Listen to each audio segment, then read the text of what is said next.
Well, this discussion topic, I did some homework on. Oh. And I'm not the mathematician, so my math could be off, but Jamie looked at it, and I think it's good. So we'll go off of that. Okay. So I saw an article that was written casino.org. The article was basically at the end of the line for the Las Vegas monorail. And it was talking about how they're basically phasing out the monorail in Vegas due to cost, and they put some numbers out there. And one of the things that was interesting was they were talking about the company that makes the monorails, Bombardier. They sold off the rail business, so they no longer make monorails. And they had a little thing in here that said the House of Mouse is in the same no-win situation as Las Vegas. It can buy an all-new monorail system, but would need to construct all new tracks. It's not impossible for a company to develop a new monorail to fit the existing ones, but nobody's rushing to step up to that very niche plate. And then it was just talking about the reason the monorail system is closing down in Vegas is due to operating costs. I think it's like $500,000 a year that they pay just to operate it. And they only have, I believe, 3 miles of monorail track, which brought me to thinking about Disney World, because it was all but, as far as I can understand, it was almost all but announced Disney World was going to get a new monorail system around the 2018-2019 timeline. And Bob Gurr, the Imagineer, had even had a quote saying they were all but purchased.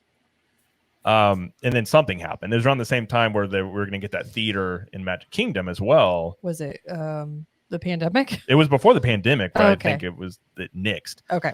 So it went away. But I was looking at the numbers, and if you've been to Disney World, the monorails, and George has joked about this, they have a smell to them. They're aged. They're since 1989. Yep. It's interesting too how California, we got new monorails. I think it was around 2005, 2006-ish, I believe. Oh wow! I don't know if you've seen the Disneyland monorails they're new, but they kind of have a retro style to them. Okay. So we don't have the 89 version anymore. We did have similar ones to what you guys had, and they updated to these. So I was surprised at that time that they didn't go in there, because usually Disney has uniform monorails, between Disney World and Disneyland. At least they did. And it was kind of surprising to me that they never went all the way with both resorts. They only did Disneyland. How many does Disneyland have? Like, how many trains do they have? Oh, how many do we got? I think we got is it 4, George? I think it's 4. I believe it's like 4. I think we don't have that many. Like a rotation. Now with Walt Disney World, I'm trying to remember how many they. Oh, I can tell you. I think it was like a dozen. Yeah. So originally it was 14, and then the 2 in the accident that happened in like 2009, and then they took them off. So now there's 12. So there's 12. Yeah. So, okay, do a little math here. So there's no numbers about how much Disney paid in 1989, at least that I could find, for the monorails that they replaced. The only numbers we can go off of is when Disney World was originally built. They spent $1 to $1.2 million per train, but the total cost of the entire monorail system was $3.5 million per mile.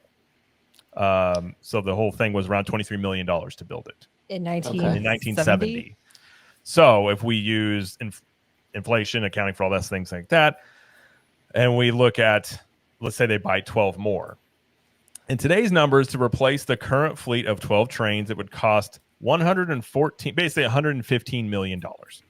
Now, the other issue, like the article talked about, was the current trains that are built don't fit Disney World's tracks. So if they had to rebuild those tracks, that would bring the total cost for the replacing of 14.7 miles of track to be roughly $410 million. So if you replace trains and track, you're talking $525 million, which is over $1 billion. Now, I think they would probably go the ways of retrofitting the trains onto the current tracks, would be my guess. Yeah. But how much that would cost, I have zero clue how to find that. So let's just say it's $300 million, it's $400 million in that ballpark to replace the monorail system. So just looking around this. And again, all we can go off of is the initial numbers, because Disney didn't release numbers about the gondola system. Right. So do we think, and now we're thinking, extrapolating here, they've been pieced together over the years. Do you think Disney will spend that money to replace the monorails? Because I kind of feel like they may not, but at the same time, I can see the argument where they may be forced to do it because of the brand of it being Disney World is so synonymous with monorails. And if you get rid of those, what does that do to people's just first thoughts? Exactly. The way that the resort is kind of they built the monorail at the time when the resort was being fleshed out with the Magic Kingdom and Epcot and the hotels around it. So yeah, that would be a very challenging way, especially for people in what we call like the Magic Kingdom like loop, if you're in one of those hotels, because you get that upscale premium that you could just jump on the monorail, whether you're at the Polynesian, at the Contemporary, at the Grand Floridian. You could just hop on a monorail, go over to Magic Kingdom, or get off at the Transportation and Ticket Center, hop on another monorail to Epcot and what have you. So yeah, that would be very a hindrance, I think, if they were to just kind of like let it fall by the wayside. But I'll actually take it a little bit further, since we're doing math, one of my favorite topics. Yeah, okay. But take the $60 billion investment. Now, 30% of that 60 billion is going to go for tech and maintenance. So that Sure. roughly gives about $18 billion that's going to be put towards the tech and maintenance. So, I mean, with 18 billion, it's very possible if they, how much did you say it would, what was the number? If everything, $500 if it was million. tracks and train, it would basically be 525 mil to replace Okay, it. so they may pull that from the 18 bill. They could. That's It true. could.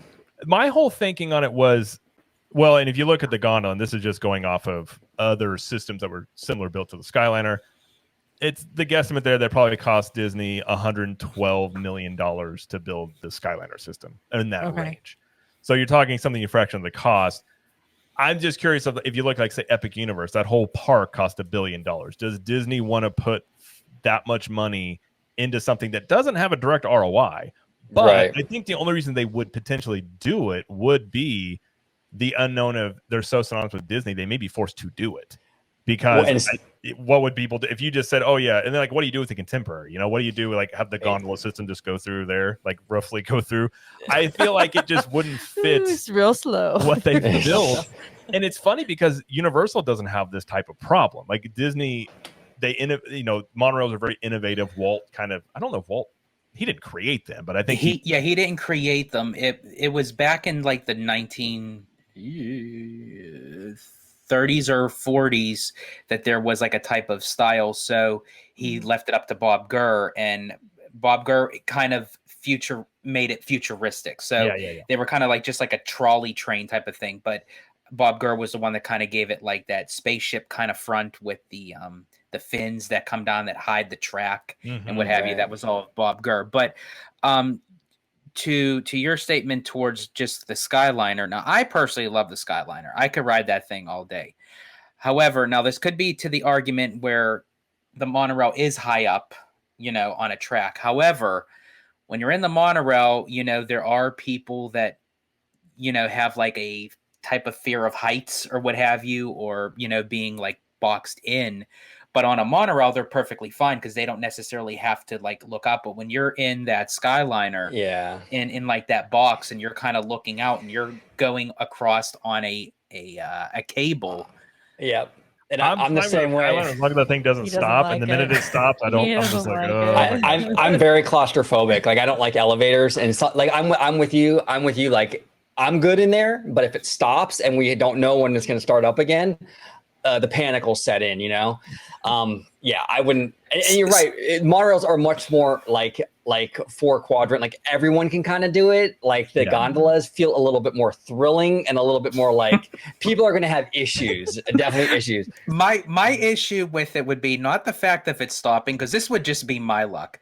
I would get stuck on with somebody that like had like 2 Casey Corner hot dogs and like has to like, you got to establish a corner. Exactly. And it's like, I'd be stuck on there, and I'm like, just get me off of this thing, please. Like my thing is I'm fine, but when it stops and it just does that free swinging, I'm just like, okay. And our daughter will be like, Daddy, are you okay? Like, Daddy's fine. Daddy's just going to read some stuff on his phone real quick and try not to look outside the window. But it's an interesting topic, because the more I talk about it, the more, and I proposed this to our Club 32 group, and I put a poll up. Do you think Disney will replace them? And everybody said no. It's an interesting thing of like, I think 10 years ago, most people would have said yes. I think the question, I think, comes into modern day Disney.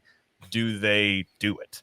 And Yeah. that's the question where you just go, 10 years ago, I would have said, yeah. Now I'm like, I don't know. The more I talk about it, the more I'm like, man, I don't know if they would take that risk of if they just say, oh, yeah, we're just going to put, I mean, your only other example would be a Skyliner type system. Yeah. I mean, the smart way for them to do it, because like it is a lot of money. What I would, if I was Disney, if I was running the show, which I'm obviously not, but if I was, what I would do is I would do it in phases and spread it out over as many fiscal. And fans are going to hate this because but financially it might make the most sense. Like you maybe you pull one train off, put one train on. 6-8 months later, you pull one off, put a new one on, and you do it through phases over like a multi-year, refurb thing, over like maybe 4 or 5 years. So you spread that financial burden over multiple fiscal periods, as opposed to dropping the whole thing at once. Yeah, I think the other wrinkle to it, and the article went into it. It's not Bombardier. What's the company called? Bombardier. Okay, I think. Bombardier sounds better, but okay, Bombardier. They were sold off, so it's unknown of this new company. I have no clue if they're still making them even. So that's the other thing, is the company that was always making them is no longer doing that now. It's an interesting thing. I mean, I would like to think they would redo it, but you're like, they would probably spread it out much like if they do the Beyond Magic Kingdom. When's that done? 2030? Because they tend to just take 5 years plus for a lot of construction. But like George was saying, if they use part of that 60 billion, they could toward the monorail. I mean, okay, great. My whole thinking was just simply it's something they would spend money on that doesn't have a direct ROI, but it has a potential cost.